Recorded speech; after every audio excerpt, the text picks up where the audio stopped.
Peradaban Jakarta versus daerah khusus Jakarta. Salam Merdesa Art Space. Sriwijaya, yang sekarang di Jambi, dan belajar selama 3 tahun.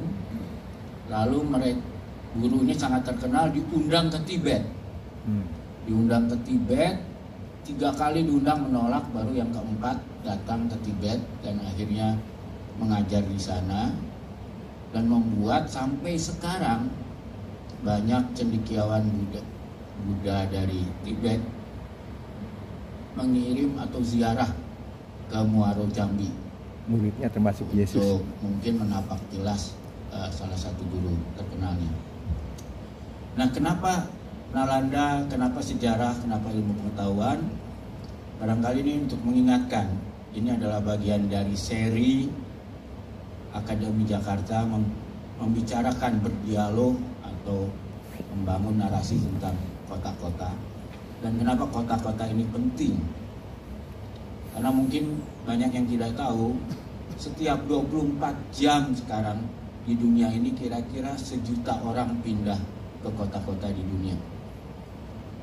Jadi kota adalah salah satu indikator perubahan peradaban. Tentu saja ini berarti kebudayaan yang besar.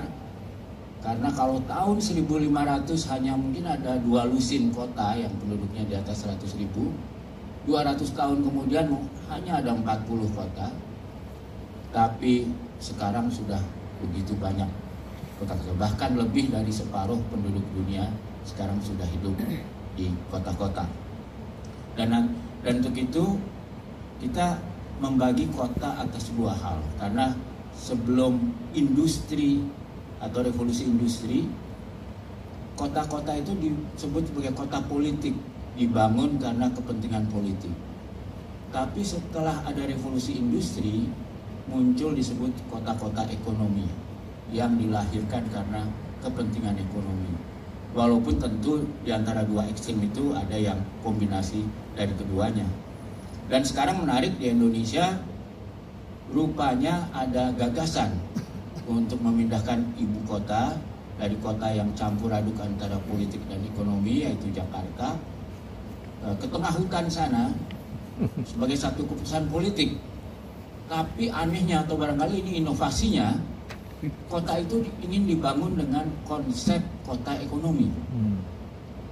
Apakah ini akan berhasil atau tidak, tentu kita harus menjadi peramal ya, untuk tahu. Dipastikan gagal. Tapi nanti hal lain yang mungkin kita bisa terima ketimbang menjadi peramal yang berbau mistik, lebih baik kita mendengarkan dari pakar-pakar saja.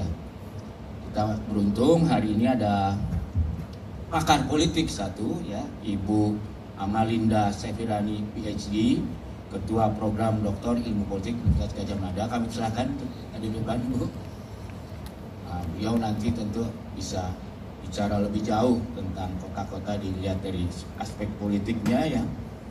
Tetapi juga kita tentu tidak boleh melupakan sejarah, karena kata Bung Karno dalam pidato Jas Merah, jangan melupakan sejarah, Bu ya, kalau nggak salah gitu. Kalau melupakan sejarah nanti dikutuk oleh sejarah. Oleh karena itu kita beruntung atas kehadiran Bapak JJ Rizal. Ini sejarawan terkemuka dari Komunitas Bambu. Selamat datang Mas JJ Rizal. Mungkin Ibu duduk di tengah biar lebih simetris, Bu. Nah ya, Bu. Dikelilingi oleh 2 pria yang bertopi karena menyembunyikan rambutnya yang sudah mulai langka ya. Dan saya kira itu, Bu, kita akan mulai aja. Dan karena Ibu Amalinda ini gendernya minoritas ya, dan kita harus ladies first, maka tanpa banyak membuang waktu, saya ingin mengundang Ibu untuk memulai dialog kita atau narasi kita tentang kota sebagai Nalanda. Saya berikan, Bu. Kalau ditarik dari kekuasaan Belanda, kayak Jakarta itu kan selalu mengacu kepada kota Batavia. Sebenarnya kota Batavia itu bukan kota, nggak pernah dibangun sebagai kota, dia hanya dibangun sebagai markas dagang. Pelabuhan dagang. Markas dagang. Jadi ya karena markas dagang, jadi kepentingannya cuma rendezvous. Dan kita juga harus ingat kota Batavia itu dibangun oleh YP Kun. Ilmu yang terpenting buat YP Kun itu cuma satu, namanya akuntansi. Karena dia seorang akuntan. Karena itu sampai hari ini nih kota gila duit. Misalnya pernah akhir tahun 1730-an kota ini menjadi sangat tidak sehat. Jadi banyak orang bilang beruntung kita dijajah Belanda karena Belanda negeri di bawah air. Dia bangun kota Batavia itu dengan meniru kota Amsterdam, banyak krachten, banyak kanal-kanal. Tapi sebenarnya kanal-kanal itu dibangun meniru kota Amsterdam bukan karena mereka mikir mereka tinggal di timur dan harus bersiasat dengan air, enggak, tapi karena mereka anak mama. Mereka tuh gampang homesick, mereka nggak mau perasaannya jauh dari Amsterdam. Jadi mereka ingin jadi Belanda tetap di timur. Karena itu dibangunlah, disuruh Simon Stevin tuh niru kota, plek ketiplek dengan kota Belanda. Ya, jadi ini mimpi kaum aristokrasi uang dan aristokrasi politik VOC yang mereka mau di negerinya mereka kismin, miskuin gitu ya. Tapi mereka kalau kesini mereka harus jadi kaya. Kota itu harus jadi mesin uang. Kotanya Sombat, kota konsumsi gitu ya. Nah, jadi kota itu dibuat sedemikian rupa untuk memanjakan mereka mencari uang dan sekaligus melipat gandakan uang mereka. Jadi ketika mereka korup banyak, pertanyaannya adalah uangnya mereka investasikan kemana? Nah, waktu itu di pasar internasional produk komoditas paling dicari adalah gula. Jadi mulailah setelah damai dengan Banten, mereka buka Omelanden atau luar kota Benteng. Jadi dua kan mas tadi. Jadi VOC juga persis kayak Jawa. Jadi ada Negara Agung, ada Monconegoro. Cuma mereka namanya beda. Satu Intramuros, satu Omelanden. Satu kota Benteng, satu di luar kota Benteng. Nah ini beriring dengan perdamaian dengan Banten, dengan Mataram, maka mulai dibuka di luar kota Benteng gitu ya. Dari Glodok sampai terus ke selatan itu tuh namanya Omelanden Batavia. Mereka buka hutannya, mereka bikin perkampungan dan terutama untuk perkebunan gula ya. Mereka datangkanlah tuh orang-orang Tionghoa banyak dari mana-mana, kalau perlu dibajak dari tengah laut untuk menjadi pekerja di perkebunan gula. Dipimpin oleh potia-potia gitu ya. Nah, jadi ada ratusan perkebunan gula dan pabrik gula dan semuanya itu terutama berada di pinggiran sungai. Sungainya itu kan mayoritas airnya masuk ke kota Batavia yang banyak kanal-kanalnya itu. Sumber airnya itu dari sungainya. Dan bayangkan ketika bisnis gula di Batavia itu merosot karena permintaannya turun, apa yang terjadi? Bencana ekologi. Karena gula tuh menurut GERD itu paling rusak tanah, perlu 100 tahun itu kata GERD untuk apa? Untuk pulih begitu ya. Lalu ekologi timur yang sangat sensitif ya oleh perubahan alam gitu ya, membuat akhirnya penggundulan hutan, membuat erosi dan segala macam itu masuk ke kota Batavia. Terus mereka itu nggak pernah kenal toilet sebenarnya, nggak pernah kenal toilet, mereka nggak kenal jamban. Mereka kalau boker itu mereka beli tahang sama orang Cina, ember kayu, terus mereka taruh di belakang, tiap jam 9 malam mereka keluarkan, mereka siram, mereka tuang ke kali, ke kanal-kanal itu. Dan bayangkan itu bersatu dengan sampah, kotoran MCK, dengan seluruh yang datang dari pabrik tebu yang dibuang, sisa-sisa pengolahan gula, dan semua itu masuk kota. Jadi bayangkan pada musim panas mereka krisis air, pada musim hujan mereka kebanjiran, dan di segala musim macam-macam penyakit mulai muncul.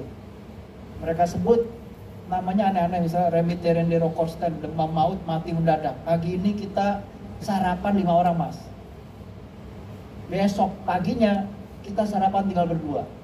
Jadi banyak orang mati dan nggak diketahui sebabnya. Kolera ya kayaknya. Bukan kolera, waktu itu mereka nggak tahu namanya apa. Karena itu mereka sebut Remiterendero-Kosten, demam maut mati mendadak. Bisnis yang paling menjanjikan bukan lagi dagang gula tapi dagang peti mati.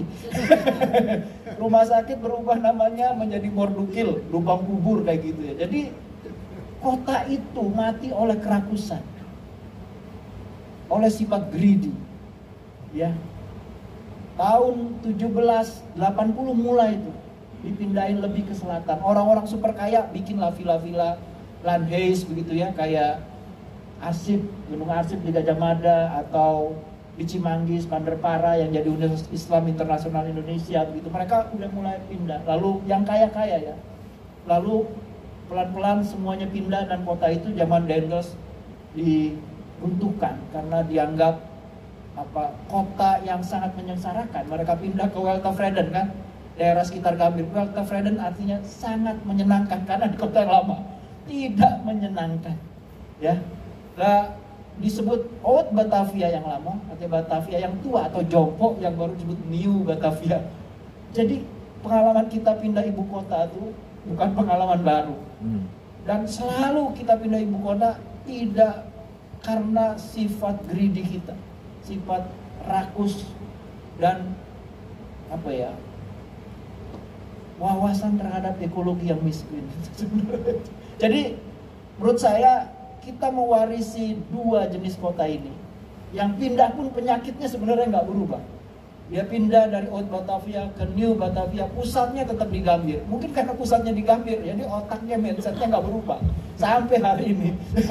Dan itu mungkin yang menyebabkan ada rencana lagi tahun 1930 kalau nggak salah pindahin ibu kota ke Bandung ya. Oh, kalau ke Bandung sebenarnya tahun 16 mas. Tahun 16 itu sebenarnya karena Minister Pankolonian. Jadi kan waktu itu zaman pembentukan dan sukses kayak Orde Baru, habis 65 kan sukses tuh. Nah, uangnya banyak, kekuasaannya nggak terbatas begitu ya, aksesnya luar biasa gitu. Jadi waktu itu zaman militer sekuasa-kuasanya. Kita ingat Van Heijs itu menaklukkan Aceh, kemudian Flores dan banyak tempat di Indonesia, dan membentuk Vaxnirlandika, ya, kawasan Hindia Belanda Utuh, dan harga komoditas lagi tinggi-tingginya kan di ya, dunia.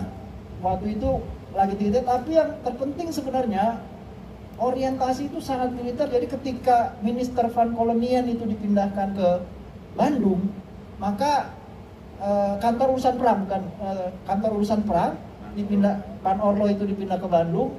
Lalu Minister Van Kolonian bilang, kenapa nggak kotanya sekalian dipindah ke Bandung?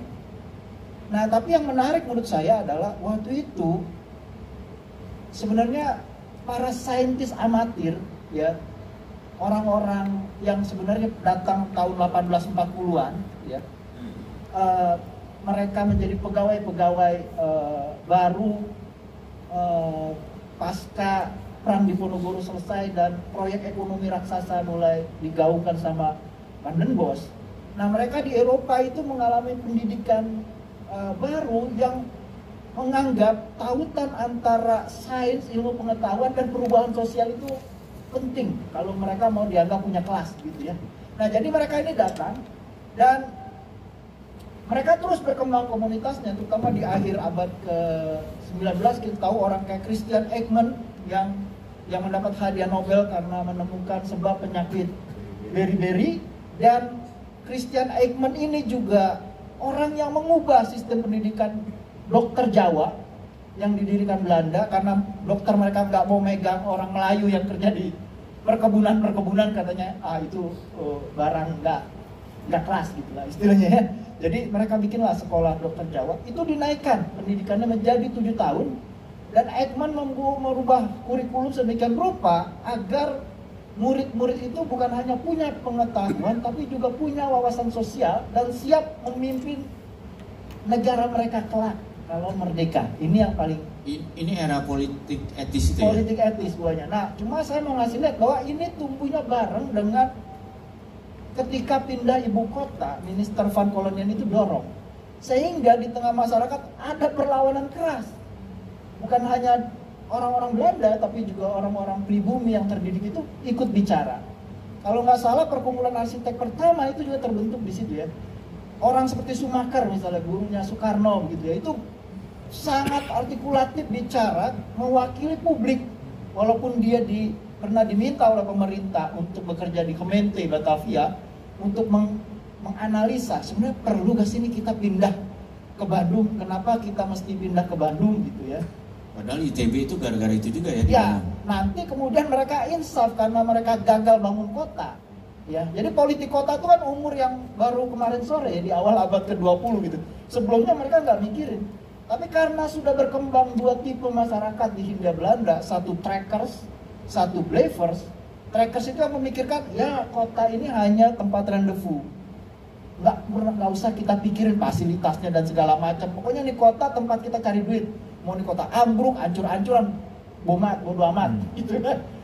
Yang kedua mulai trekkers adalah orang-orang yang ngerasa ya kayak Edward Duperron gitu ya, ini negeri saya, begitu saya akan beranak, beristri, bercucu di sini gitu. Nah itu mulai besar Mas, dan terutama mereka tuh orang yang mengembangkan apa ya, ilmu pengetahuan yang mereka harapkan kelak itu akan bisa mengubah karakter dan menyiapkan penduduk pribumi termasuk juga mereka ya untuk menyiapkan satu negara yang baru yang buat mereka tinggal begitu bersama. Nah, ini yang menarik karena itu di dalam dunia sains justru sangat tidak rasis.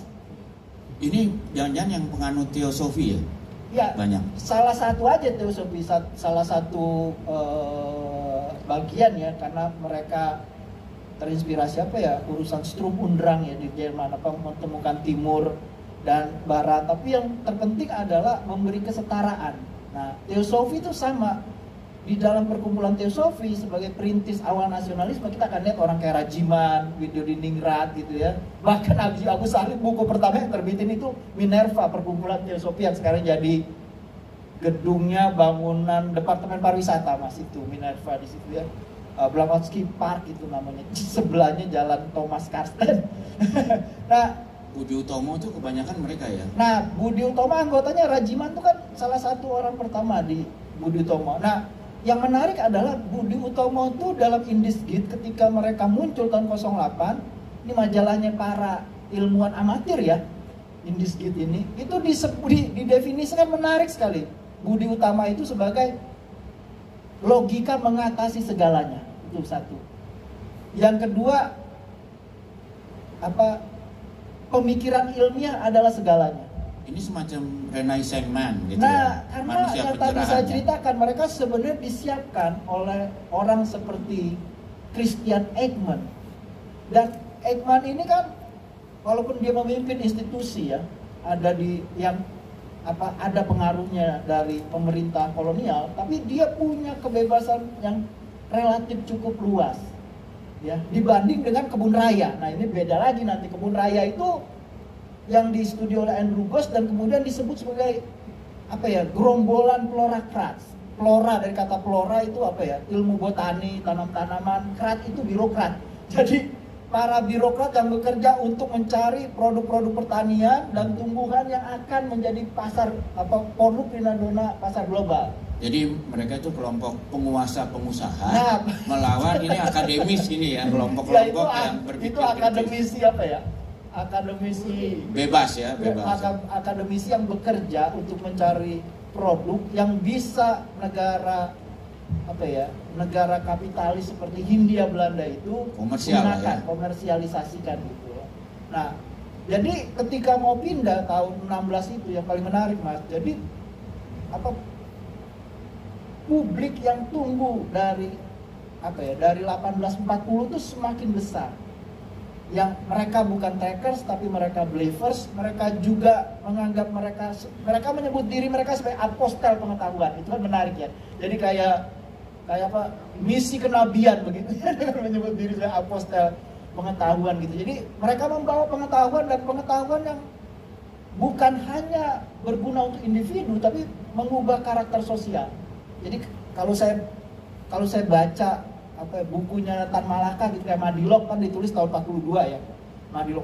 Kalau kita baca kan dia meresahkan tentang bagaimana fungsi ilmu dan kaitannya dengan perubahan sosial dan karakter sosial gitu. Yang diliputi oleh logika mistika, istilahnya dia. Jadi bab pertama itu dia bilang pertama adalah logika mistika, kemudian filsafat, habis filsafat sains. Jadi kita harus menghapuskan ini logika mistika dengan filsafat, kemudian sains, dan kemudian di bab-bab berikutnya kita akan ketemu menurut saya jauh lebih kuat Tan Malaka membahas walaupun Tan Malaka nggak punya kata ya untuk merumuskan apa sih sebenarnya yang mau dia lakukan, produk budaya kayak apa yang ingin dia ciptakan dan digunakan untuk melawan kebudayaan apa gitu, nggak menyebut. Tapi orang kayak Nehru yang menyebut itu sebagai scientific temper, iya kan? Masuk konstitusi India itu ya. Nah, masuk konstitusi India. Nah, Tan Malaka sebenarnya tahun 42 dia nulis, jadi 2 tahun lebih awal dari Nehru. Nehru baru terbitnya tahun 46 malah kan, ya tahun 46. Nah, tapi Tan Malaka itu benar-benar menguraikan jauh lebih fasih dan lebih mendetail dari Nehru. Persoalan besarnya adalah Nehru masukkan itu dalam konstitusi secara jelas. Nah, di konstitusi kita, anak-anak kota ini kan yang berkumpul di BPUPK sebenarnya anak-anak kota semua. Mereka yang tumbuh dari mereka yang tumbuh dari kosmopolitanisme ya, dari nggak ada lah tuh nasionalisme kalau tumbuh di desa, tumbuhnya ya di kota begitu kan. Ya tinggal di Batavia, di Semarang, di Bandung, kayak Syahrir atau Soekarno di Bandung gitu. Jadi ya. Produk urban lah. Produk masyarakat urban ini. Nah, mereka kan kumpul di BPUPK kan. Nah, mereka memasukkan tuh satu kata yang sebenarnya menurut saya bisa menjadi jembatan tentang scientific temper, pentingnya ya. Dalam kalimat mencerdaskan kehidupan bangsa itu. Nah, cuma persoalannya sejak PPKI mensahkan tanggal 18 itu kan tidak pernah dibahas bagian-bagian mencerdaskan kehidupan bangsa itu secara serius ya. Yang dibahas 7 kata. Tuhan Yang Maha Esa dengan kewajiban menjalankan syariat Islam bagi pemeluk-pemeluk. Ini kan yang dibahas terus nggak rapi-rapi. Jadi saya bayangkan apa yang dikeluhkan Tan Malaka tentang agama itu jadi kenyataan di sidang BPUPK. Tapi apa yang diharapkan oleh Tan Malaka yang disebutnya harus sebagai scientific temper itu kekandasan. Tapi kembali ke masalah kota, jadi artinya sebetulnya ketika pindah ke Bandung itu adalah aspirasi penguasa dan pengusaha, aspirasi tapi penguasa militer dilawan oleh aspirasi publik yang 3 tahun mereka tempur, pakai logika, pakai sains. Sebenarnya kita bisa belajar bagus sekali karena sangat saintifik ya, maksud saya semua menulis, semua bicara di publik begitu ya, dan menganalisa untung ruginya selama 3 tahun. Dan akhirnya mereka berhasil karena terjadi krisis ekonomi. Ya, mereka gagal. Pertama, orang sering sebut itu karena krisis ekonomi, tapi sebenarnya karena seluruh pertimbangan itu bilang hil yang mustahil untuk pindah ibu kota. Jadi artinya berani juga mereka ya melawan penguasa dan pengusaha waktu itu ya? Ya, menurut saya karena posisi mereka sangat kuat kan, dan pertumbuhan di Hindia Belanda tahun awal abad 20 itu bukan hanya mereka tumbuh besar sebagai masyarakat upper middle class ya. Ya, kelas Eropa ini yang menjadi believers, tapi juga pergerakan nasional tahun 16 kan udah kuat. SI sudah muncul, Muhammadiyah sudah muncul, Indische Partai menjadi partai yang terlarang pertama dan anggotanya dibuang ke Belanda lalu balik ke Bandung, dan di Bandung menjadi sentra gerakan sekuler nasionalis. Kalau Soekarno dari Surabaya ke Bandung, mungkin dia menjadi pendiri dan ketua tentara Kanjeng Nabi Muhammad itu bersama Cokroaminoto di Surabaya. Dan orang-orang ini tidak hanya kritis terhadap kebijakan pindah ibu kota, tapi mereka juga ingin membangun kota Jakarta sebagai kota ilmu pengetahuan maksudnya ya, dengan gaya. Mereka kan punya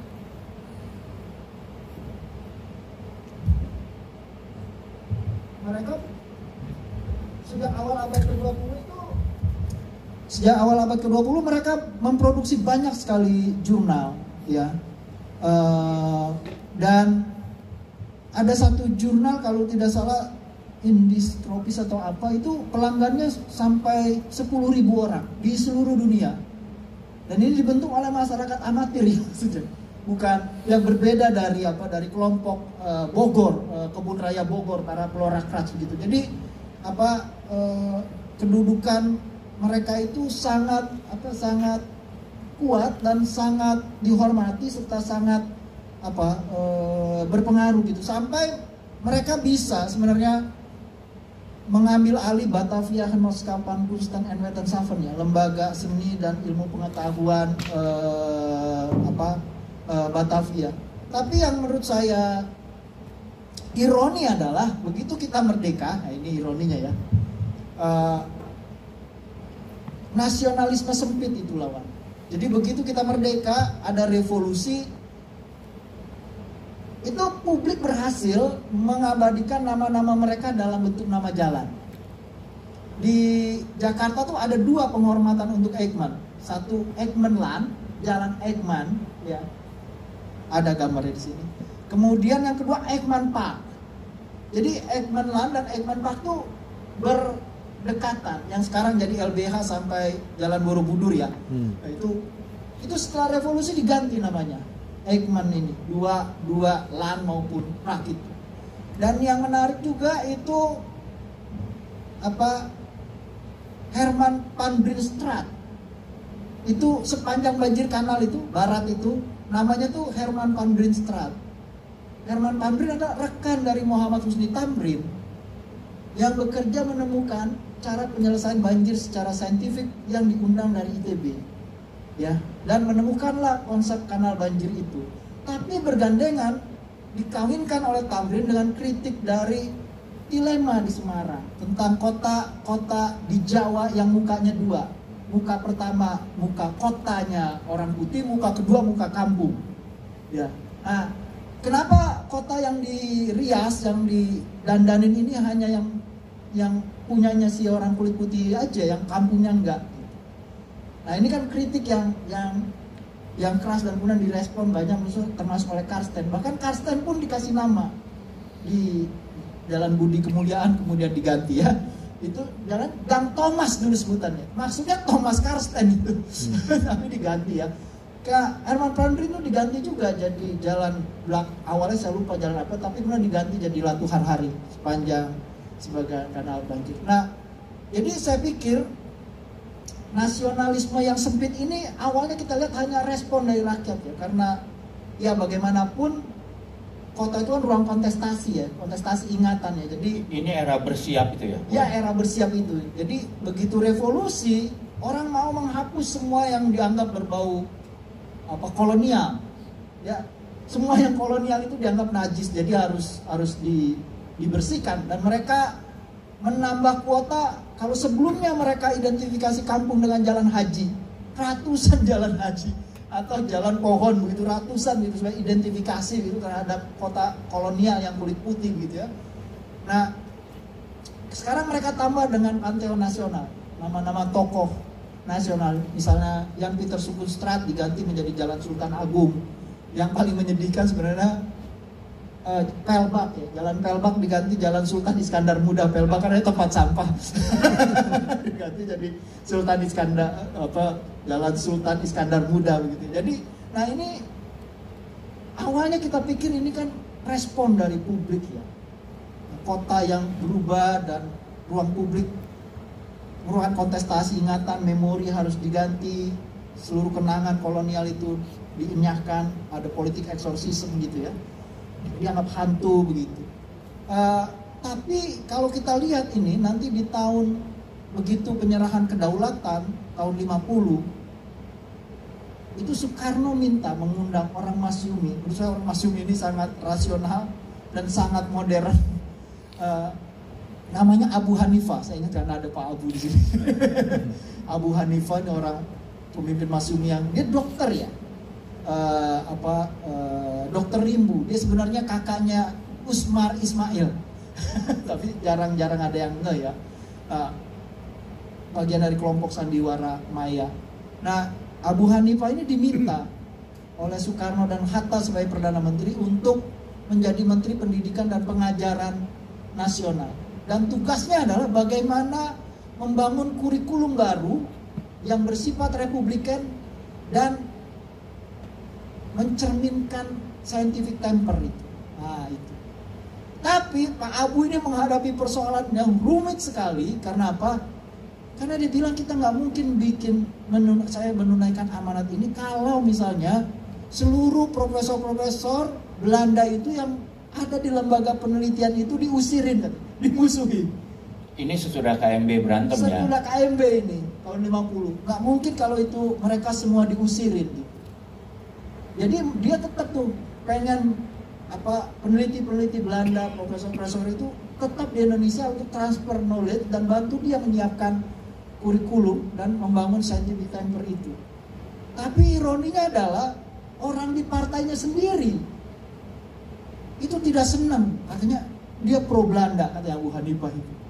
Dan Soekarno-Hatta juga termasuk yang tidak senang. Nah ini kan jadi persoalan rumit, jadi nasionalisme yang sempit ya. Baru nanti menurut saya Soekarno insaf setelah tahun 58, dia datang ke Kongres Ilmu Pengetahuan ya di Malang, dan di situ dia mulai bicara, Hatta juga bicara dan mengajak Muhammad Yamin dan kemudian mendirikan Depernas, Dewan Perancang Nasional. Hanya beda 1 bulan setelah Kongres. Kongresnya bulan November tahun 58 di Malang. Bulan Desember Depernas itu berdiri tahun 58. Tugasnya merancang 1000 tahun Indonesia. Yang memimpin adalah sains, ilmu pengetahuan. Karena itu di zaman Soekarno, itu banyak sekali institusi-institusi sains ya, pengetahuan dari mulai Badan Tenaga Atom Nasional sampai institusi penelitian biji-bijian dan padi-padian, itu puluhan institusi berdiri. Ya kelihatan agak birokratik menurut saya.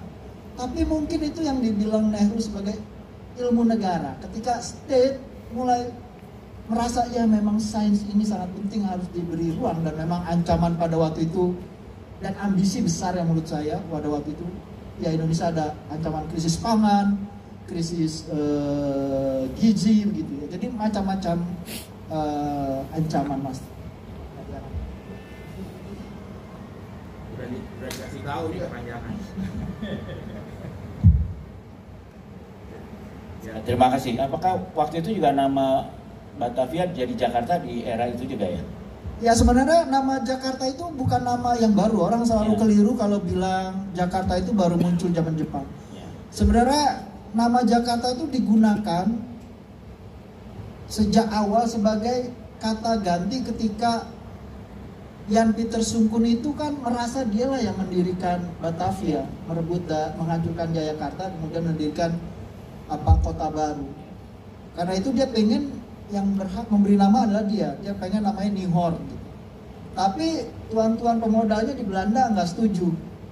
Ya, mereka kepingin namanya itu Batavia, ikut nenek moyang mereka. Jadi ketika Kun masih berkuasa di Batavia, itu 2 kata itu nggak dipakai.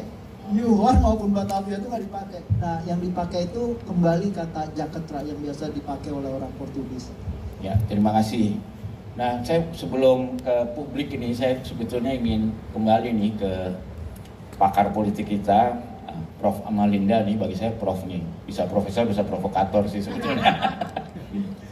Nah, kita lihat ya, jadi pertukaran gagasan juga dia menjadi, tapi bisa juga pertukaran bisnis kan. Kalau bagi umat Islam gitu misalnya, umat Islam itu tumbuh di Mekah karena Mekah ketika itu menjadi kota perdagangan. Kenapa jadi kota perdagangan? Karena dianggap kota suci, tidak boleh ada kekerasan di situ. Sehingga pedagang dari banyak kawasan bisa datang ke sana merasa aman, sehingga kalau aman bisa berdagang kan. Sehingga dia menjadi kaya raya dan sebagainya. Nah, sebetulnya di dalam di Indonesia sendiri dengan ada rencana membangun berbagai kota kan, tidak hanya IKN aja, tapi ada di Batam mau dibangun lagi dan di mana-mana. Sebetulnya Prof. Amalina ini melihat ini apakah jenis kota baru yang oleh Elisa disebut kota spekulatif, yaitu kota-kota yang didirikan oleh kepentingan korporasi ya. Sehingga kita lihat yang kadang-kadang berlebihan kan, seperti di Cina sekarang ada 50 juta unit rumah yang kosong. Atau bahkan mereka membangun di Johor itu kota ghost town ya, karena dibangun untuk dijual bukan untuk dihuni, tapi sebagai investasi, sebagai alat komoditas perdagangan gitu. Nah, sementara kan kalau cita-cita Republik kita, apalagi Muhammad Hatta dulu, sandang pangan papan, itu kan melihat rumah sebagai kebutuhan dasar dari penduduk, bukan sebagai alat perdagangan gitu ya. Nah, di mana Profesor Ramadhan ini melihat kapan nih kita mulai menyimpang dari cita-cita kemerdekaan zaman Muhammad Hatta ini yang melihat papan itu sebagai kebutuhan dasar untuk menjadi sejahtera, tapi menjadi komoditas perdagangan untuk terus terang lebih banyak memperkaya segelintir orang yang sudah super kaya gitu. Ya, kalau tarik ke belakang, mungkin yang sejarawan yang nanti bisa nambahin juga ya. Tapi yang saya pahami, Mas Bambang, titik atau periode di mana pertumbuhan ekonomi Indonesia tinggi-tingginya itu kan di era Orde Baru ya. Di mana asumsinya sebetulnya kan punya duit banyak dulu, habis itu nanti kita bagi-bagi, yang disebut sebagai trickle down effect itu kan ya Mas.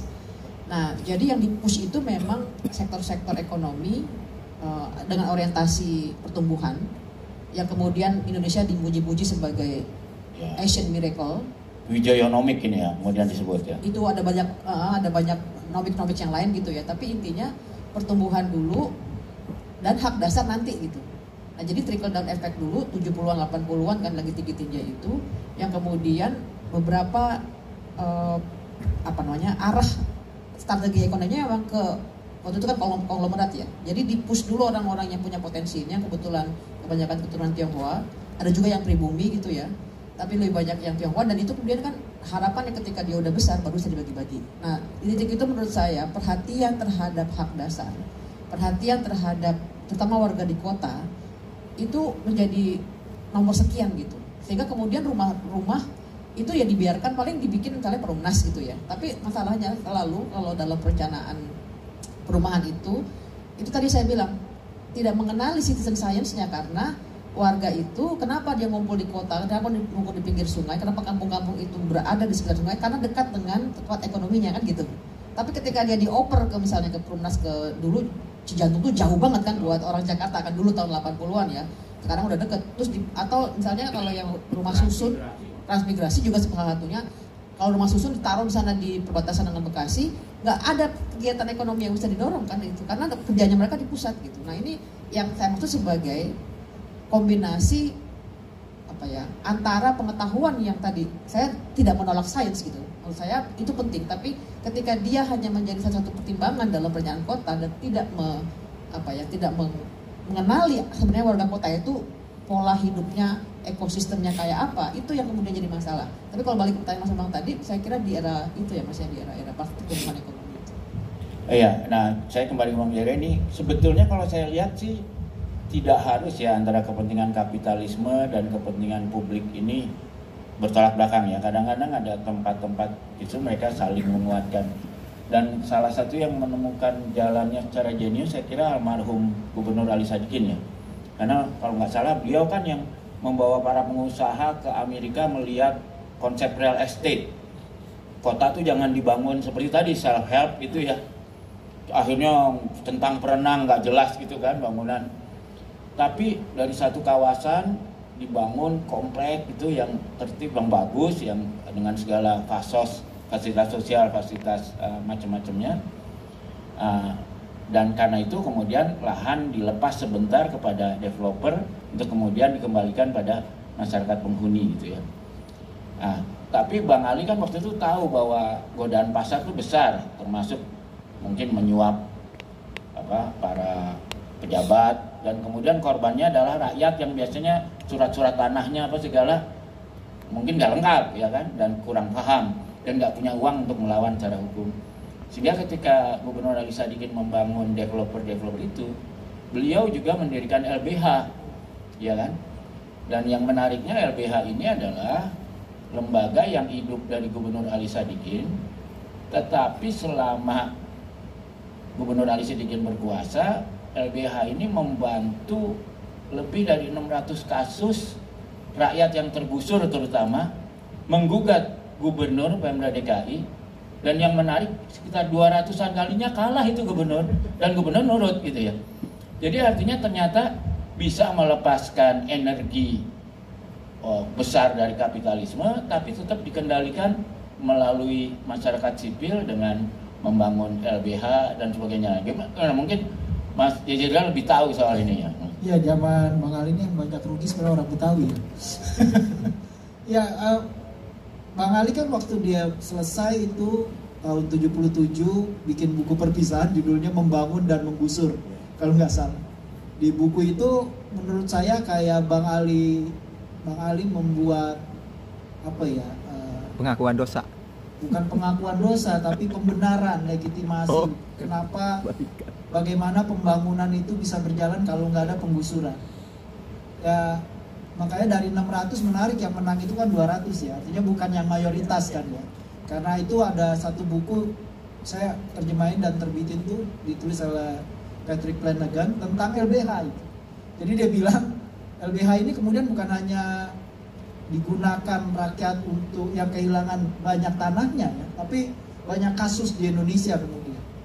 Tapi sebenarnya yang menang di tangan LBH sedikit sekali. Jadi LBH itu sebenarnya lebih bisa dilihat bukan sebagai institusi yang menolong rakyat dalam artian penuh gitu ya, tapi lebih banyak institusi yang menolong negara agar tetap punya muka kelihatan demokratis waktu itu. Katanya itu kira-kira tesisnya si Patrick Flanagan ya. Tapi yang menarik juga menurut saya, Bang Ali kan juga besar bukan karena dia membangun LBH untuk menolong orang kecil yang menghadapi masalah dengan developer gitu ya. Tapi Bang Ali juga membangun proyek yang sebenarnya dikenali dari proyek Muhammad Husni Tamrin. Ya ketika dia jalan di satu kampung di sekitar Pasar Rumput begitu ya, Menteng Coret gitu, dia bilang, oh ini kampung menarik juga ya, beda dari yang lain begitu. Oh ini bekas kampung Perbatering rupanya kan. Nah disuruhlah cari orang dan kemudian dia meniru proyek itu. Tapi sesungguhnya proyek itu besar publikasinya.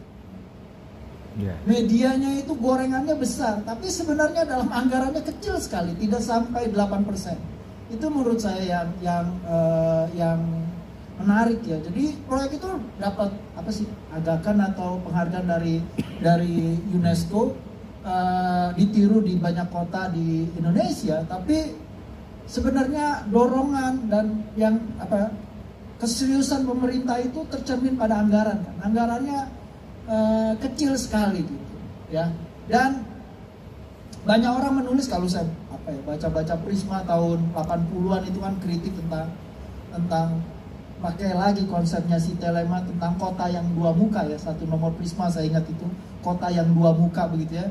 Itu Pak Ramlan Suberti kalau nggak salah yang nulis itu kritik keras sekali bahwa yang diperlukan bukan perbaikan kampung katanya, tapi bagaimana perjuangan ekonomi politik orang kampung gitu ya. Itu menurut saya satu pukulan yang keras tahun 80-an evaluasi dari proyek perbaikan kampung, sampai nanti menurut saya akhirnya ketemu apa yang dikatakan oleh Mbak Amalinda ini, bahwa proyek perbaikan kampung itu kan seperti kampung itu nggak punya knowledge, kampung itu nggak punya pengetahuan, nggak punya memori begitu ya istilahnya Pak Sandi gitu. Semua didekati dengan seragam, bahkan kampung itu punya nama, begitu dimasukin proyek MHT namanya diganti, saking banyaknya proyek MHT nggak sanggup kasih nama, ada gang A, B, C, D, E, F, G gitu, ada gang TSS misalnya begitu, itu gabungan dua atau tiga kampung gitu. Karena itu saya contoh gitu, ini mau nolong orang kampung tapi caranya agak ajaib gitu ya, perilakunya. Jadi kayak anggaran CSR kecil gitu ya. Ya itu yang terlihat ya menurut saya, dan kita bisa baca sebenarnya Bang Ali dengan jujur mengakui, karena memang waktu pertama Bang Ali mengajukan proposal untuk proyek perbaikan kampung MHT itu, dia kan datang ke Bappenas, Pak Ali Wardana apa siapa saya lupa, terus Pak Ali membaca ngebet sebentar, terus dia ngeliat Bang Ali, dia bilang sorry katanya, kami nggak ngurus orang miskin. Itu Bappenas ya, jadi itu urusan kamu katanya.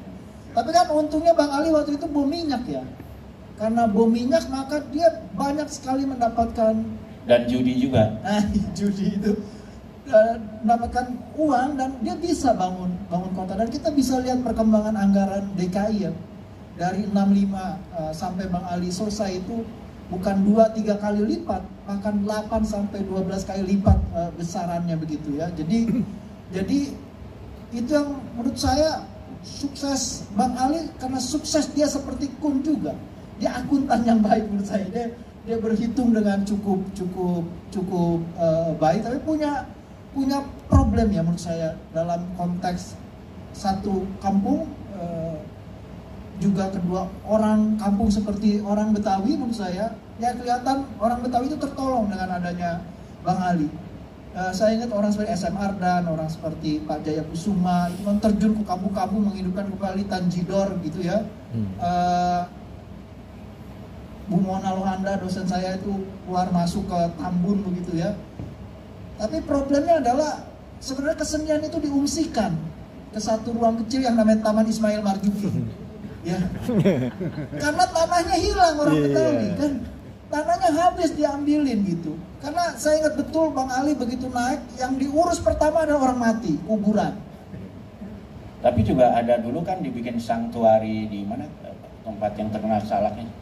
Oh di Condet, ya sama ya. itu kan Mahmud Junaidi juga marah-marah katanya ini kan kita mau dibikin suaka katanya kayak kita komodo binatang langka dulu di tempatnya Mas Bambang itu. Iya. Makanya ini berkaitan dengan, saya ingat dulu ada film namanya Jakarta The Big Village kan. Bukan city tapi big village, kampung besar bukan kota.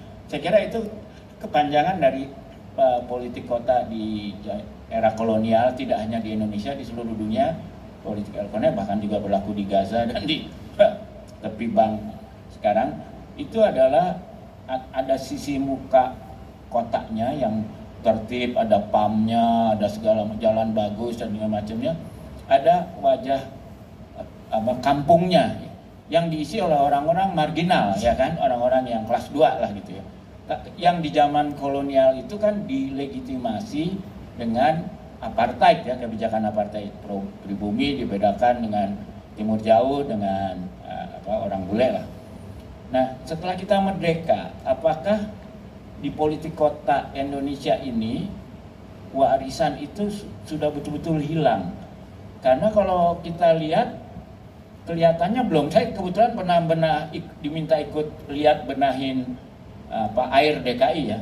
Saya kaget di seluruh PDAM di seluruh Indonesia itu ada pasal yang menyatakan pokoknya kalau lahan tidak jelas IMB dan apanya nggak lengkap, nggak boleh dikasih saluran air. Ya itu rupanya warisan dari zaman Belanda. PDAM itu hanya untuk orang bule, orang-orang pribumi suruh pakai sumur aja gitu loh, pakai returan. Tapi itu kemudian ketika kita merdeka cuma diterjemahin aja ke bahasa Indonesia aturan-aturan itu. Sehingga sekarang walaupun hampir seluruh rumah di Indonesia sudah tersambung listrik, yang tersambung air tuh nggak kecil sekali. Padahal orang bisa hidup tanpa listrik, tapi nggak bisa hidup tanpa air. Nah, kenapa warisan-warisan penjajahan dalam tata kota ini, apartheid ini, kebijakan apartheid tata kota ini nggak bisa hilang, Prof, dalam pengelolaan kota ini? Sebenarnya Jaja Rizal yang bisa jawab, tapi kalau saya boleh ikut nimbrung Mas Bambang, air itu 30% Mas rata-rata SR itu di Indonesia, PDAM. Jadi di luar PDAM yang di luar layanan 30% itu dari mana coba? Gali sumur kan? Jakarta aja tuh resminya 60%, tapi kenyataannya mungkin 40% karena banyak yang saluran PAM-nya rusak, nggak diperbaiki. Atau bocor kan, leaking. Nah itu biasanya yang paling nggak kebagian sama akses air bersih itu yang di kampung-kampung itu, yang miskin lagi itu. Ya itu sejak zaman penjajahan itu. Biar lebih mahal. Total pengeluaran orang miskin terhadap air bersih itu 30-40% per bulan. Iya Mbak, dan saya pernah neliti waktu itu, jadi orang yang sangat miskin di Jakarta Utara bayar air per meter kubik itu bisa jatuhnya 250.000. Sementara hotel super mewah di Indonesia bayarnya mungkin 18.000 per meter kubik. Jadi berapa puluh kali lipat orang miskin bayar air bersih di Indonesia. Nah, tapi itu kan warisan zaman Belanda yang sampai sekarang kok belum kita benahin, kenapa gitu? Zaman kolonial lah nih. Sebenarnya ini tadi Mas Bambang komparasikan ya, bukan tipikal kota Indonesia gitu. Di semua 4 kota-kota di dunia, termasuk di negara selatan gitu ya, yang pernah dijajah, potret neo-apartheid lah bisa dibilang ya, apartheid masa kini itu diskriminasi yang masa kini itu banyak terjadi. Tapi menurut saya tetap kembalikan tadi pada sebenarnya hak dasar itu apa yang, dan termasuk rumah dan air kan, yang menurut saya masih gagal dipenuhi oleh pemerintah gitu. Nah, jadi ketika orientasi pembangunan kota yang mengarah terus pada tadi ya pertumbuhan dan membayangkan bahwa akan terjadi trickle down effect atau netes, dan nggak terjadi sudah hampir 75 tahun, itu menurut saya ada masalah berarti kan dalam konteks kebijakan lebih inklusif gitu ya pada warga miskin dan menghasilkan dua muka tadi itu, muka modern dan muka kampung tradisional yang selalu dilabeli sebagai yang kumuh gitu. Padahal enggak gitu. Karena ada daya yang sangat besar yang tadi saya bilang citizen science itu yang merupakan pengetahuan jenis lain yang ada di kota yang selama ini tidak ada tempatnya gitu, dan tadi dengan mudah gampang dikorbankan gitu disposal ya. Selalu mudah gitu untuk ini aja duluan yang disikat gitu, karena tadi muka lusuh, muka yang kata dulu Pak Yusuf Kala bilang ini harus diberesin semuanya, kemudian dia mengerujuk pada tadi perumahan kayak Kalibata City gitu yang pada akhirnya juga salah sasaran gitu. Karena tadi kelindan politik ekonomi dalam konteks politik kota yang terkait lahan tadi itu sangat-sangat besar gitu. Jadi saya nggak punya jawaban terhadap itu, Mas, tapi menurut saya prioritas pada pemenuhan hak dasar ini yang masih belum berlangsung. Nah, ini juga sekarang yang paling anyar kan sering dicontohkan adalah kampung akuarium sebagai diiklankannya, dipromosinya sebagai model yang itu tadi, kampung yang kumuh diberdayakan menjadi tidak kumuh. Tapi apakah ini semacam Muhammad Husni Tamrin baru yang anggarannya sangat kecil tapi diviralkan berkali-kali? Nah, mungkin Pak JJ Rizal gimana melihatnya? Karena tadi yang ngeritik proyek Husni Tamrin kan Pak JJ Rizal. Ya, menurut saya proyek Husni Tamrin memang terus dikritik tapi yang mengkritik itu terus berpondasi pada jejak Husni Tamrin itu. Maksud saya dalam artian dia menyadarkan kita bahwa kota itu nggak bisa diskriminatif gitu. Ya, kota itu untuk semua, bukan hanya untuk orang kulit putih gitu, tapi juga untuk orang kampung-kampung yang kulitnya kayak saya, sawo busuk begitu ya. Nah, persoalan besarnya kan Tamrin itu mengkritik wawasan berkota yang panjang yang ada di Batavia yang berurat berakar dan diwariskan sebagai kebudayaan, bahwa kota Batavia itu yang lama maupun yang baru itu dibangun hanya untuk memenuhi mimpi-mimpi kaum aristokrasi uang dan politik, itu aja. Dan itu kelihatan banget pada perdebatan Tamrin di Kemente misalnya terkait dengan urusan perbaikan kampung. Itu mayoritas omongan Tamrin sebenarnya tidak didengarkan, dan karena itu mendapatkan dana kecil sekali dan ada beberapa yang dikeluarkan dengan duit pribadi.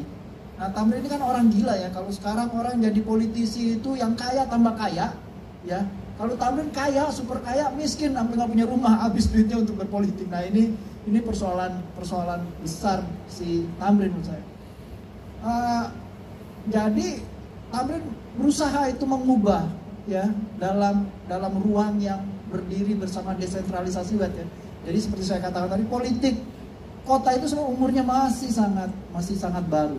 Bersama orang-orang Eropa datang, kemudian desentralisasi web akhir abad ke-19 baru mulailah orang mikir tentang kota. Berdirinya Kemente itu baru orang mikir tentang politik ruang kota. Dan dalam periode yang panjang menurut saya ini diwariskan terus sampai hari ini. Jadi suara para apostel pengetahuan yang saya sebut tadi tentang kesetaraan itu, tidak adanya dua muka, tentang perlunya pengetahuan atau sains itu menumbuhkan karakter begitu ya, tentang kesetaraan itu menjadi sangat penting karena dia menjadi pintu ya. Tapi bukan suara yang dominan, itu persoalan besarnya gagasan. Hatta kan pernah bicara tentang perumahan rakyat ya. Jadi negara memikirkan perumahan rakyat itu Hatta yang tahun 49 ya, kalau nggak salah. Tapi kan program ini nggak pernah berjalan. Bahwa Soekarno tahun 64 menetapkan Jakarta sebagai ibu kota, dan dia tiap ulang tahun sebelum itu dia bicara, ulang tahun Jakarta bicara, dan salah satu bicara dia bilang, saya ingin kota Jakarta itu setara dengan Singapura, setara dengan New York begitu, kota-kota besar di seluruh dunia dengan jalan-jalan yang besar, boulevard yang lebar. Saya ingin ada kemegahan di sana. Tapi juga saya ingin ada kemegahan sampai di gubuk-gubuk Simalait. Tapi kan Bung Karno nggak pernah mikirin apa yang dikatakan oleh Hatta ini. Jadi dalam periode yang panjang menurut saya warisan Soekarno separuh Belanda ya Kemayoran. Awalnya Kebayoran. Itu kan perumahan untuk men-challenge menteng ya, yang elit ini untuk pegawai-pegawai kelas bawah gitu. Tapi kan akhirnya Kebayoran menjadi menteng yang baru begitu loh. Dan desain juga oleh Susilo ya bukan untuk orang kecil, karena seperti Mbak Malinda bilang ya mengabaikan pengetahuan lokal. Sebetulnya untuk banyak pegawai negeri ya, Blok M itu Kebayoran itu ya. Ya itulah, saya lihat ini kayaknya berulang lagi ya. Jadi kalau dulu kan memang ada segregasi di zaman kolonial ya, ada sekolah beda untuk suku, agama, golongan, dan perumahan juga. Setelah reformasi kelihatannya kita malah kembali ke era gitu ya. Jadi rumah-rumah gated community ya, yang hanya diisi kelompok tertentu. Lalu sekolah-sekolah juga sekarang bukannya semakin beragam tapi eksklusif gitu. Ini apa nggak berbahaya? Dan ini nggak terjadi di semua kota-kota baru kita ya. Termasuk ibu kota baru kita sekarang udah dibikin komplek untuk para birokrat, seolah-olah birokrat itu adalah kasta baru yang punya kekuasaan yang berbeda dengan rakyat biasa, sehingga terjadi apartheid baru gitu. Gimana gitu melihat perkembangan kota-kota seperti ini, Prof? Ada kota orangutan ya kan? Kalau kita lihat angka ketimpangan ekonomi inequality, Mas Bambang, itu kan selalu terus meningkat ya. Dan menurut saya itu bentuk konkret dari segregasi yang terus menguat dan simply dilihat dari inequality yang terus meningkat gitu. Nah ini memang kota yang tadi kita awal diskusikan ya sebagai encounter itu memang makin menipis sekarang gitu. Sebagai encounter karena interaksinya udah makin terbatas di klaster, di kelas masing-masing gitu, yang saya masih ngalamin SD-nya negeri, SMP negeri, SMA negeri, semua ketemu banyak orang dari berbagai lapisan gitu. Yang sekarang sulit sekali untuk bisa didapatkan kecuali ada keberanian untuk punya posisi. Jadi sekarang tuh dari lahir, masuk TK, masuk SD, SMP, SMA, bahkan sampai universitas bisa hanya dia ketemu kelompok itu aja. Betul. Tidak ketemu encounter dengan gagasan-gagasan yang lain, agama yang lain, apa yang lain. Itu berbahaya nggak bagi masa depan kita? Sebenarnya ini menunjukkan bekerjanya Nalanda yang bias kelas gitu kali ya Mas ya, yang memang pengetahuan itu kemudian makin terkonsolidasi, pengetahuan spesifik kelas sosial tertentu makin konsolidasi dan kemudian makin dipraktekkan sebagai sebuah opsi keseharian warga gitu. Jadi bahaya banget kalau bahaya kan kalau kita baca mukadimahnya Ibnu Khaldun, itu tanda-tanda bangsa ini akan mengalami kehancuran atau diinvasi oleh bangsa baru yang lebih berjaya gitu kan. Kalau percaya sama bukunya Ibnu Khaldun di mukadimah ya. Sahih itu. Tapi kita undang deh sekarang yang tadi udah ada. Ya silakan Mas, bisa maju ke depan nggak supaya di lampu sini kelihatan, supaya tidak dianggap sebagai buzzer atau sebagai ini gelap gitu. Sambil ngerekam ya. Biar kena lampu sini Mas. Oh iya. Sadar blocking. Ya, supaya tidak dari daerah gelap. Saya mau mengomentari hal yang mendasar ya. Misalnya ternyata yang disebut peradaban di Nusantara itu selalu di gunung. Misalnya di Sumatera itu Toba kan gunung tuh. Itu justru peradaban. Nah, yang di pantai justru sepi, nggak ada penghuni. Nah, ketika datang penghuni itu semakin banyak sampai sekarang itu para saudagar gitu loh. Begitu juga di Majapahit misalnya. Kemudian yang mulai ramai itu Demak. Kedatangan saudagar-saudagar dari Turki. Kemudian berlanjut Portugis, kemudian VOC. Nah, di zaman era VOC lah sebenarnya ini cikal bakal mirip Venesia, saudagar Medici. Yang menciptakan peradaban justru. Kota-kota ekonomi. Ekonomi, karena ekonomi tumbuh, maka istilah peradaban. Saya sebulan yang lalu ke Kota Gede. Ternyata Kota Gede itu beda dengan Keraton Jogja. Nah, di mana kota gede ini lahirlah Sarekat Dagang Islam, karena di situ pusat batik, dan terus kerajinan. saudara-saudara yang dari luar, dari Eropa, dari Tiongkok, dari Persia, dan arsitektur rumahnya itu ada yang Tiongkok, ada yang Mediterania, ada India itu loh. Kemudian kalau kita saksikan di sekitar keraton Jogja, itu rumah yang di dalam keraton itu kecil-kecil. Itu ternyata era penjajahan kolonial kerajaan Belanda. Jadi kalau sekarang saya timbul pertanyaan nih. Sekarang ini ya di era global, perdagangan global sebenarnya, IKN itu kan untuk menggantikan bahwa Jakarta itu sebagai pusat bisnis. Cuman aneh juga kalau misalnya perkara ibu kota di Kalimantan yang bekas galian batu bara segala macam itu, terus merusak hutan. Lalu peradabannya di mana?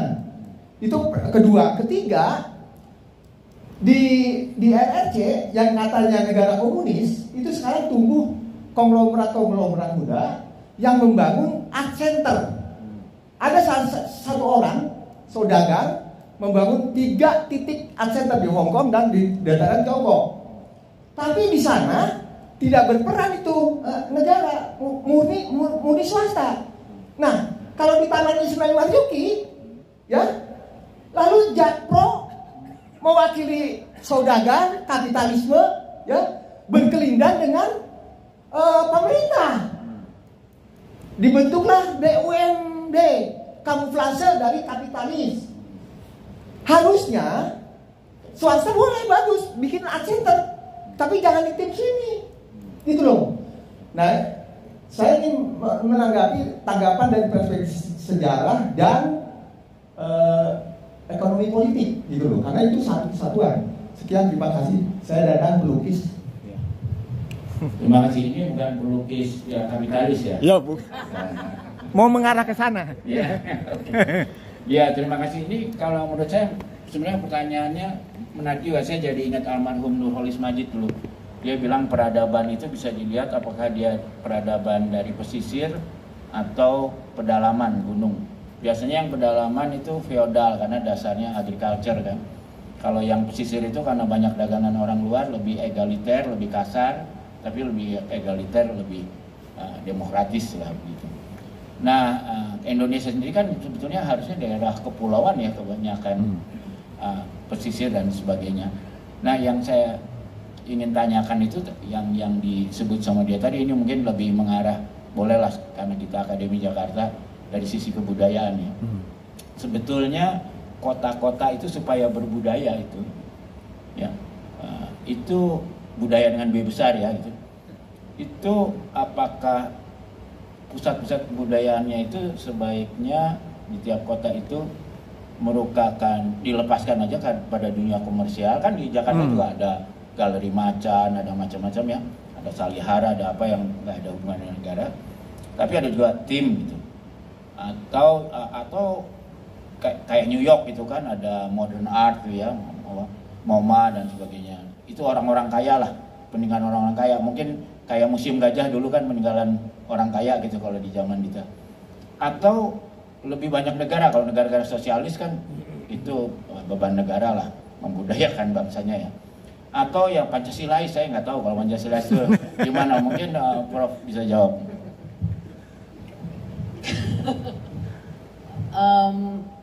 Itu kan sangat tergantung dari moda produksi utama ya, apakah pedalaman, apakah pesisir, Mas Dadang ya. Iya. Jadi dalam sejarah Indonesia nanti mungkin Bung Rizal juga bisa nambahin, ada era di mana tersenternya di Mataram, di Jogja, Solo gitu ya. Ada kemudian geser ke pesisir pantai utara gitu. Nah, kalau saya kembali pada topik kota, menurut saya sih titiknya adalah keberagaman tadi ya Mas, multikulturalisme termasuk pada agen-agennya yang semakin banyak semakin bagus gitu. Itu yang perlu dirawat di kota gitu.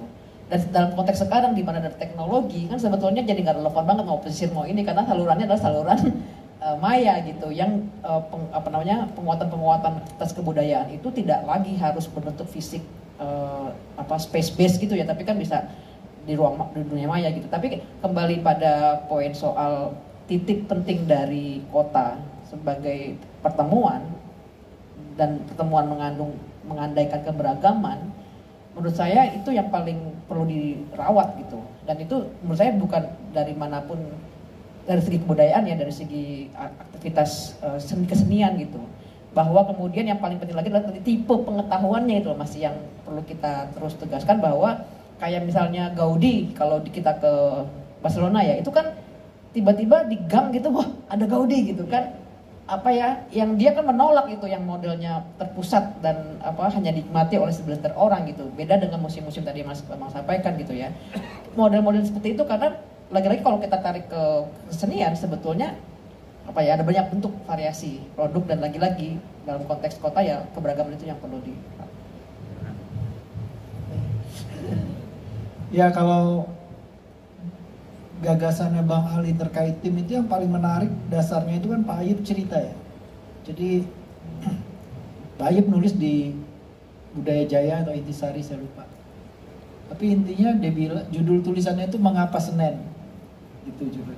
Jadi dia cerita Pak Ayub dan Pak Ilen sama Bang Ali lewat di Senen. Tiba-tiba Bang Ali itu tanya, kemana tuh seniman Senen pada pergi, katanya gitu.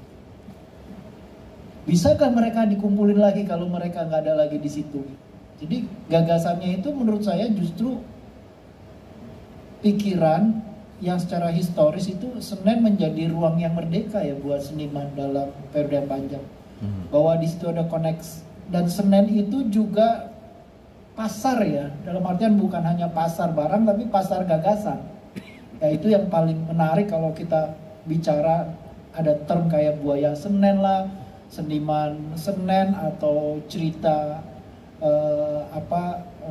Taman Siswa Jalan Garuda, koneksinya dengan anak-anak dan murid-muridnya yang banyak aktivitas di Senen, atau Avandi sebelum sesudah ke Satiniketan itu tinggal di Senen di Jalan Garuda. Jadi yang kita bayangkan itu Senen sebagai ruang alternatif dari bukan hanya seni akhirnya, tapi kalau kita baca beberapa biografi itu geografi nasionalisme kan. Jadi ada kotaknya Belanda yang namanya Weltevreden, ada kotaknya orang pribumi atau yang kemudian menjadi basis dari kota kaum nasionalis. Koran-koran banyak di situ, misalnya Parada Harahap, korannya saya lupa Indonesia apa. Itu kantor korannya di Senen gitu Mas. Jadi atau peran cerita tentang ya paria-paria Senen lah yang menggerakkan peristiwa Ikada itu gitu. Jadi revolusi itu bukan dimulai oleh para Brahmana seperti Soekarno bahasanya Pram itu, tapi orang kecil, orang-orang kampung yang datang ratusan ribu ketika Republik yang masih orok diserang oleh isu yang dibuat oleh Belanda bahwa itu yang ingin Indonesia merdeka bukan seluruh rakyat Indonesia, itu bohong, hanya segelintir elit yang namanya Soekarno sama Hatta doang gitu. Terus karena Soekarno Hatta tuh kolaborator Jepang, maka tuh Republik tuh buatan Jepang gitu, kata gitu. Nah itu Senen semua itu ceritanya berporos ada di Senen. Jadi dia ruang geografi kota yang mewakili bukan hanya suara aspirasi seni ya, tapi kebudayaan sebagai bagian penting dari proses pertumbuhan nasionalisme di dalam kota. Itu yang pengen dipindahkan dalam bayangannya Bang Ali, dan kemudian dia bikin tim. Jadi kalau ditanya misalnya tim itu harus seperti apa, menurut saya harus dipulangkan pada gagasan itu. Dan dalam buku atau biografi Bang Ali-nya Pak Ramadan itu kan pembicaranya menarik karena Bang Ali sebut, pokoknya saya kasih tempat buat kalian, yang tanggung jawab kalian. Yang saya tahu hanya kota butuh seni, kebudayaan, dan pemikiran gitu ya. Nah, soal kalau nanti kita pentas ada masalah gimana Bang Ali, saya yang pasang badan. Tapi inti yang ingin digarisbawahi menurut saya hal pertama adalah kebebasan itu ya, dan keberagaman pikiran di dalam situ. dan ingatan tentang Senen yang menurut saya harus menjadi ruang untuk pulang, untuk kembali menjadi bagian dari ingatan tim. Makasih. Jadi kalau Prof. Jaja Rizal ini ingin mengembalikan tim ke hitah Senen ya, kira-kira. Ya, ide yang bagus. Dan kalau Prof. Amalinda tadi ingin mengalihkan kota ke esensinya, yaitu kota itu adalah polis, adalah agora ya, pasar gagasan, pasar keberagaman. Sehingga kalau satu kota atau membangun kota yang justru menemukan segregasi baru, apartheid baru, maka dia kembali ke kota zaman politik zaman dulu, kotanya raja ya, bukan kotanya rakyat, bukan kota. Sehingga kita harus kembali membangun kota kembali pada kita ya, kota itu polis, tempat orang mendapatkan kemerdekaan. Mungkin pakai bahasa Malaysia, kota itu adalah Senen, ya kan, tempat orang-orang dengan berbagai gagasan. Nah kalau orang yang lebih agamis kayak Seno itu kan, agamis kayak Seno, ya kan, kota-kota itu harus seperti Mekah zaman Nabi, adalah tempat yang orang berbeda-beda beragama tapi aman. Tempat pertemuan para empu. Jurusan dari Yaman, dari mana-mana ketemu, karena itu daerah aman bisa berdagang, sehingga kota itu menjadi kota yang hidup dan penuh kedamaian gitu. Jadi esensinya adalah bagaimana satu space yang orang merasa untuk aman untuk berbeda dan bahkan makin sejahtera ya. Nah, apakah itu ada gagasan untuk itu? Apakah ibu kota baru bisa direvisi menjadi seperti itu? Kita nggak tahu ya. Tapi ada lagi kali yang bertanya, siapa? Ya, silakan maju ke depan ya. Supaya tidak dianggap sebagai itu tadi, sebagai penanya gelap. 1, 2. Ya, silakan. Ya. Identitasnya. Ya, saya Willy dari Forum Seniman Peduli Tim.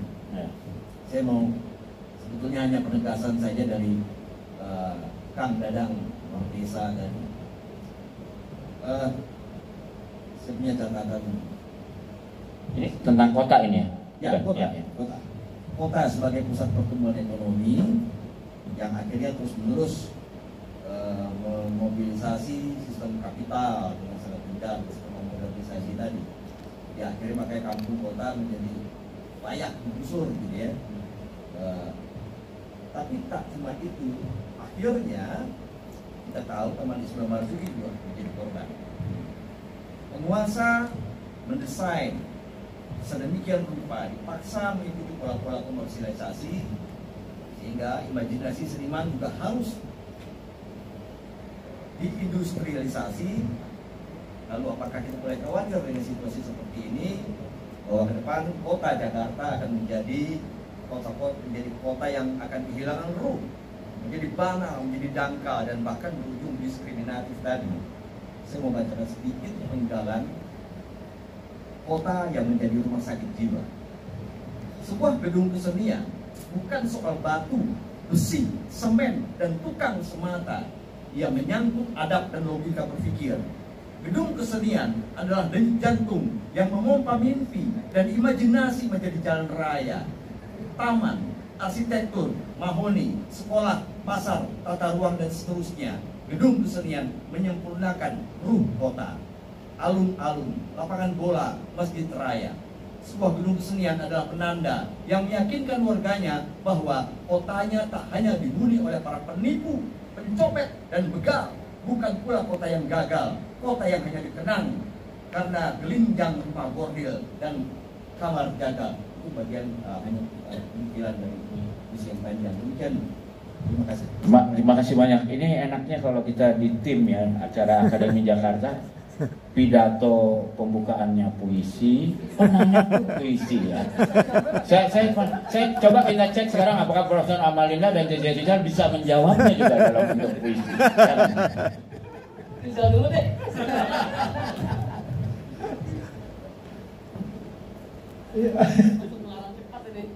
Iya, yang saya menanggapi Mas Bambang sama yang teman-teman tadi, ya pertemuan atau encounter itu menarik ya buat kota Jakarta, tapi juga itu unsur yang paling sering dilupakan.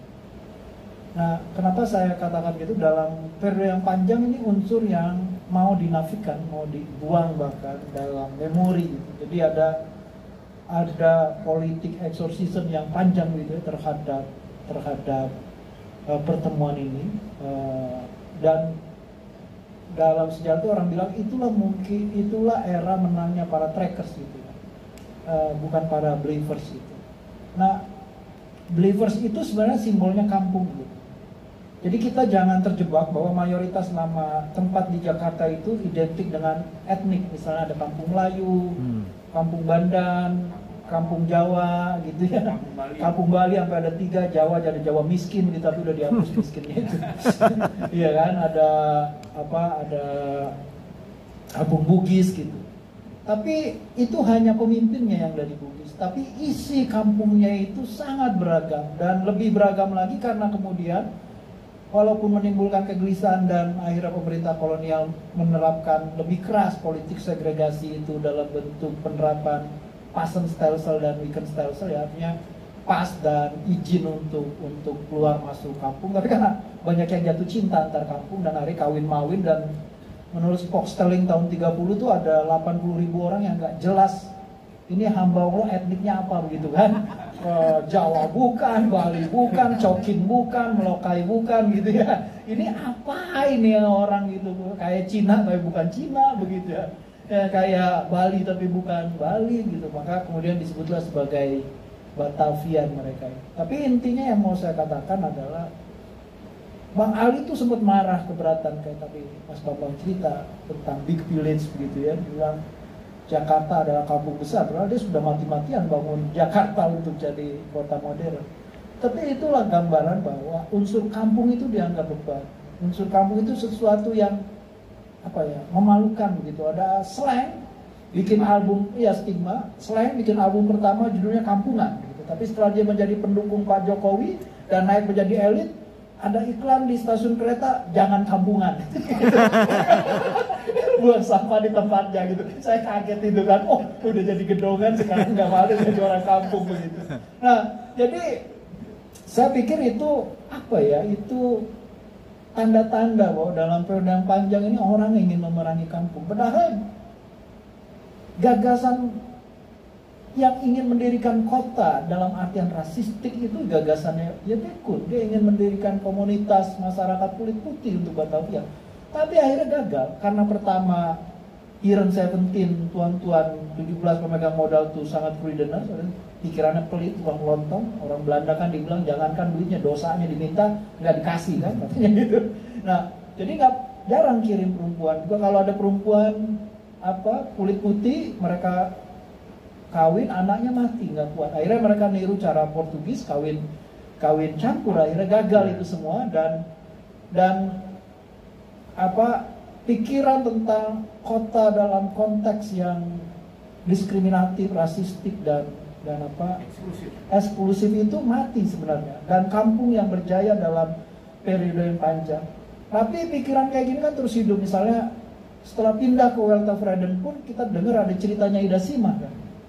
Di ceritanya Ida Sima kan ada Tuan Putih begitu ya, James Francis yang nulis itu. Terus ada perempuan gitu yang jadi bini piara namanya Dasima dari kampung Kuripan di pinggiran dekat rumah saya di Depok sana gitu, Sawangan gitu ya, Bogor. Nah, yang menarik adalah si Nyai Dasima ini kemudian memilih untuk pulang ke Kuitang, ke kampung gitu, dan dianggap itu cemar. Kemudian dia mati digorok oleh Bang Puasa gitu. Dan itu cerita yang menyimbolkan bahwa kembali ke kampung itu adalah sesuatu yang nggak beradab. Karena di dalam cerita James Francis itu hampir semua tokoh di kampung itu buruk.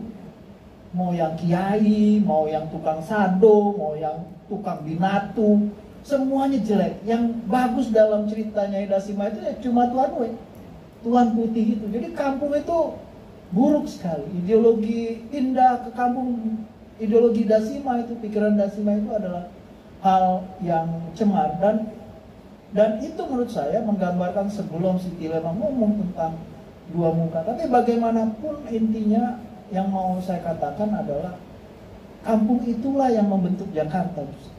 Kota yang dibayangkan atau markas kota yang dibayangkan nggak pernah tumbuh.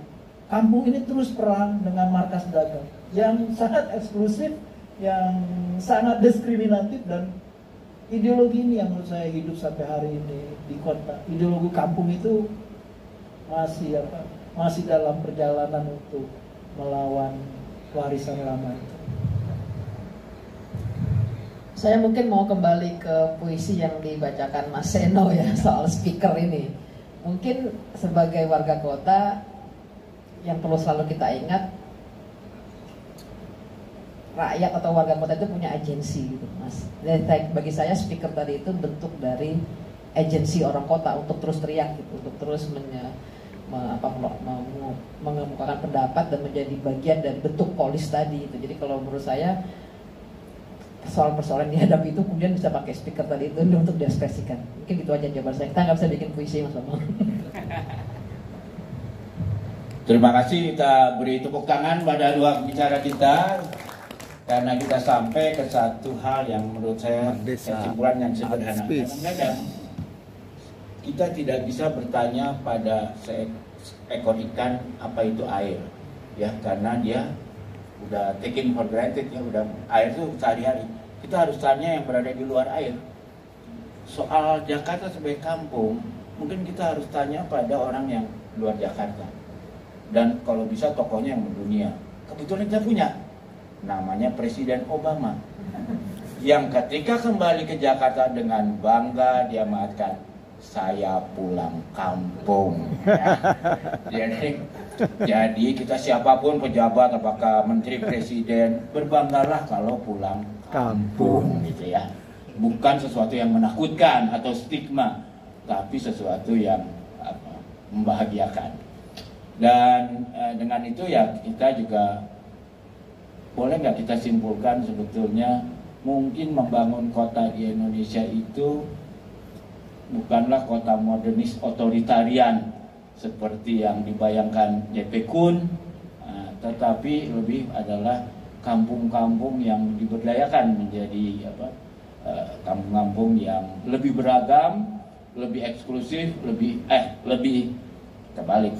inklusif, lebih beragam, lebih damai, ya, dan lebih sejahtera, ya. Dan kita akan mengatakan kota-kota apartheid gitu ya. Tapi kampung-kampung inilah yang lebih nyaman sehingga semua orang di Indonesia bisa seperti Obama bilang, saya bangga, saya pulang kampung. Dan dengan itu maka kita beri sekali lagi tepuk tangan dan kita kembalikan pada Ibu MC untuk menutup acara ini. Ibu MC yang kelihatan cantik tidak hanya di saat gelap tapi juga semakin terang. Terima kasih. Terima kasih Bapak Bambang Harimurti. Saya ingin ucapkan sebelumnya kepada hadirin pemirsa baik yang datang langsung ke Teater Wahyu Sihombi. Lalu kami juga ingin mengucapkan terima kasih pemirsa di YouTube Akademi Jakarta, kami live streaming hari ini. Juga kami ucapkan kepada PT Jakarta Propertindo Perseroda Japro, lalu dengan unit pengelola Pusat Kesenian Jakarta Taman Ismail Marzuki, dan tidak luput kami ucapkan terima kasih untuk Ketua Akademi Jakarta Bapak Seno Gumira dan juga moderator kami Bapak Bambang Harimurti, anggota Akademi Jakarta, serta pemantik Ibu Amalinda Safi Rani dan Bapak JJ Rizal. Kami ucapkan terima kasih. Demikian acara Akademi Jakarta. Selamat malam. Manusia tanpa cita-cita mati. Cita-cita tanpa kerja mimpi. Idaman yang menjadi kenyataan adalah kebahagiaan. Salam Merdesa Art Space, adil, makmur, beradab. Merdesa, merdesa, merdesa.